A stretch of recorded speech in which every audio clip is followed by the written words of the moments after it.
Hi, June 27, kind of a milestone. You can see I'm inside the cooler now, and I had to bring electric power in here. It's going to run the air conditioner against that wall and the lights. Fan is going to be up in that corner, and a service outlet here. That meant I had to drill two big holes in the walls of my new cooler, which was a little scary, but I pulled it off. What I've got is, this is the 240 volt pull through, which will arc and come down on this line, okay? This is the first 120 volt, that's running the lights, okay?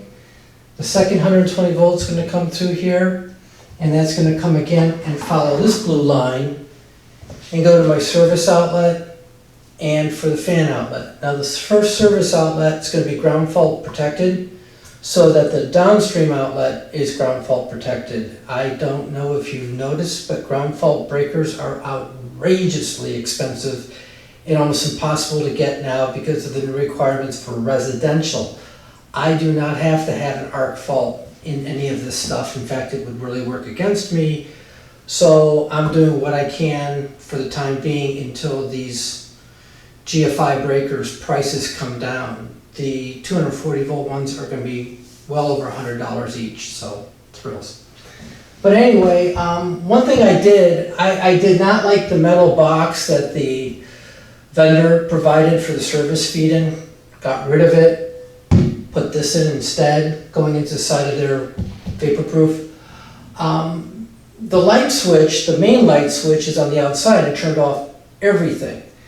I know the chances are really remote. Extremely remote, but I put this inside light on a switch separate from the outside. As long as there's power, I want to get a glow-in-the-dark switch. You can come over here and turn it on, and then you can fiddle with the door lock and let yourself out. So it just seemed like I'm going through all this trouble, and because all these fittings are glued, just do it now. For folks who are wondering, this is a pressure relief valve. It works in both directions. Kind of novel. It's actually heated. It's got a 10-watt heater in it so that it doesn't get condensate buildup on it and moldy and nasty. But I'm pretty pleased. This has come out the way I wanted it to. I was in here till 10 o'clock last night. But again, all plastic. Everything going in is plastic. So let's take a look outside and I'll show you what I did on the outside wall.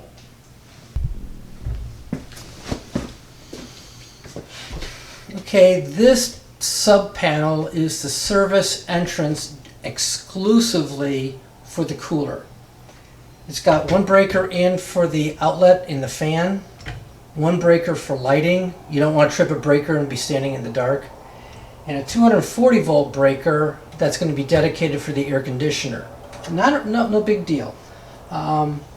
Use some fancy little plastic pieces to come down, descend, and go through the wall. These all need to be caulked up so I don't get condensation messing with my foam in there. And I've got a cheater cord running right now. It is not back feeding the other panel. I know better.